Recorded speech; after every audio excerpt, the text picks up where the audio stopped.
Greetings, Dungeon Masters, and welcome to the Tavern. I'm your Innkeeper, Vase Odin, and if you've been feeling like your traps have been lacking, stay tuned for some awesome tips to make them more dynamic.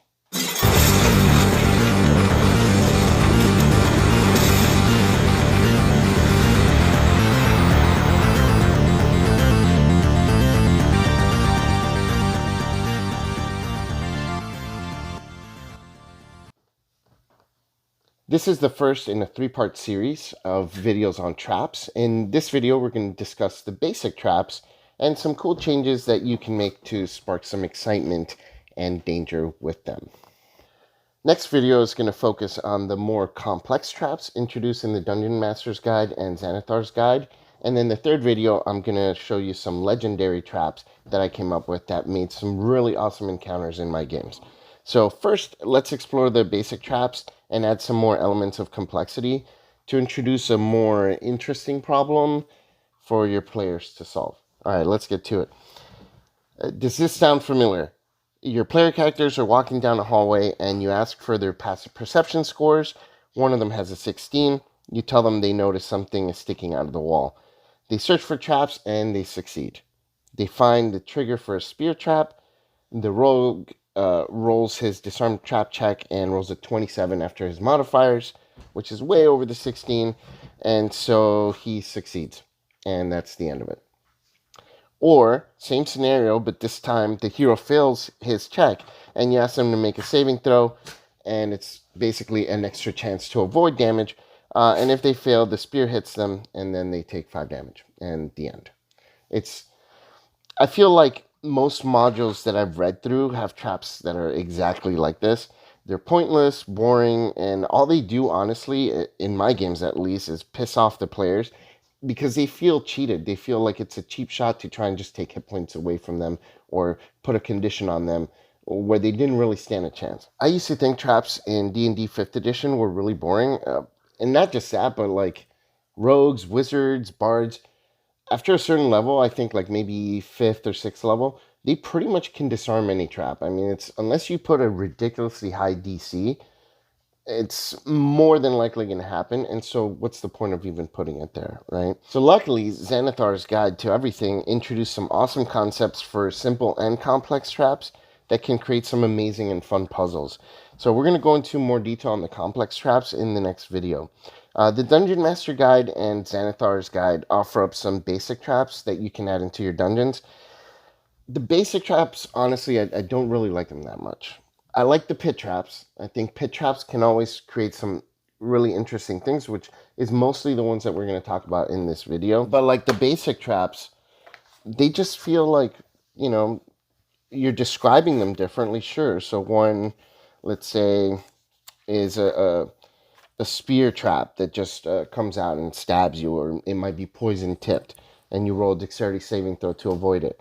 And there's a pressure plate, you step on it, boom, you get hit. And the book shows a few others, like a bear trap. So you step on it, and then it triggers the bear trap. It has an attack bonus, and then it hits for 5 damage, and then the person can't move unless they break free. I mean, these are, I don't know. I still find them extremely boring. Even the extra basic traps that were introduced in the Xanathar's Guide and the Dungeon Master's Guide. In my games, we really have stopped using the basic traps. Something like when you open a chest and a needle comes out and poisons the person opening the chest. That one we don't do anymore. It's just assumed that the heroes, since they're experienced adventurers, they're looking for these types of little traps, and they're going to find them, and they're going to find ways to disarm them. So we don't waste time doing that, and we spend more time doing the more fun parts of the game.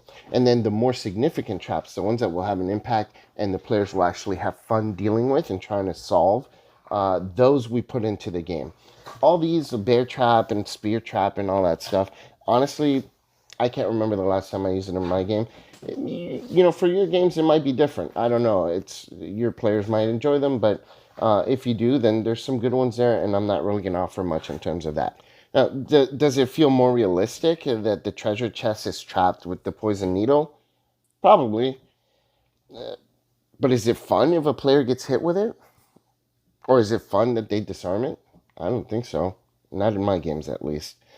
So I think the key to making traps feel more interesting and challenging is to add elements that give players a bit more agency and to present problems that allow them to work together to solve them. So it's going to prevent your traps from feeling like a cheap shot and feeling like the results of disarming them are completely dependent on the one roll of a die. So let's look at a few examples of basic traps and how to add more dynamic flair to them. So there's one that I saw online that's pretty cool. There's players find some coins, and the coins later on in the adventure come to life and they start tearing up the player's sacks or bags, spilling all the contents. That one I think is a little bit more interesting than your typical trap. Or in the Xanathar guide, there's an interesting one that's a pit trap where a barrel is rolling down.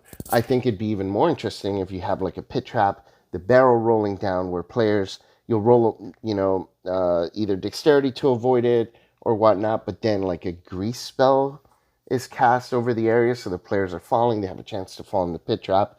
This will give them a more interesting problem to solve, especially if there's enemies involved. So you can have maybe like a pit trap in the forest, and then a bunch of goblins start swinging from the trees trying to kick the PCs into the pit trap.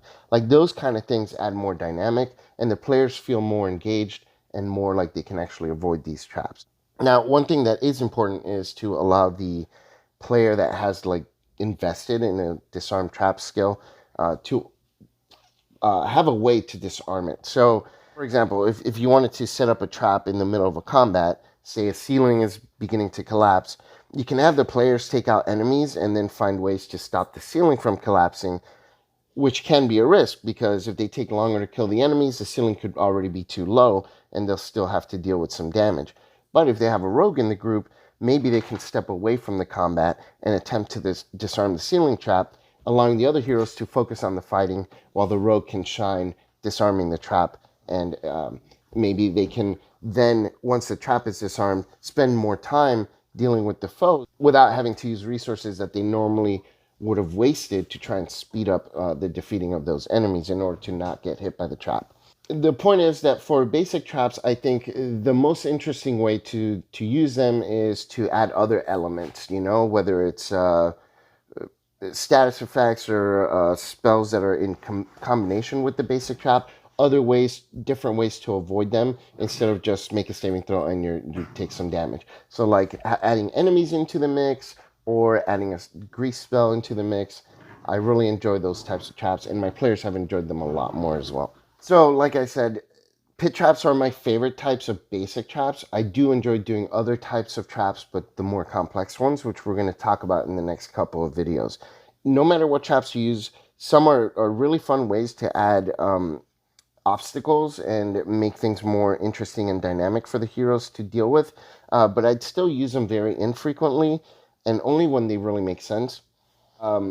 Be careful and don't put like an entire dungeon with trap after trap after trap. That's something that is also mentioned in the books, so I won't take credit for saying this bit of advice, but definitely don't do that, because then heroes are going to stop trusting you as a dungeon master, and it will slow your session down to a crawl, and you don't want that to happen.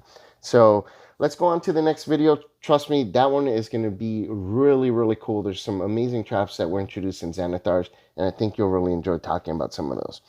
Now, do you have a unique, simple trap that you wanted to share that maybe I haven't thought about? Please post it in the comments. I'd love to hear about it. Oh, and last thing, if you like the videos, click the subscribe button and ring the bell so that you get notified when they go up. This is Innkeeper Vase Odin at the Twisted Tentacle Tavern. I'll see you guys soon.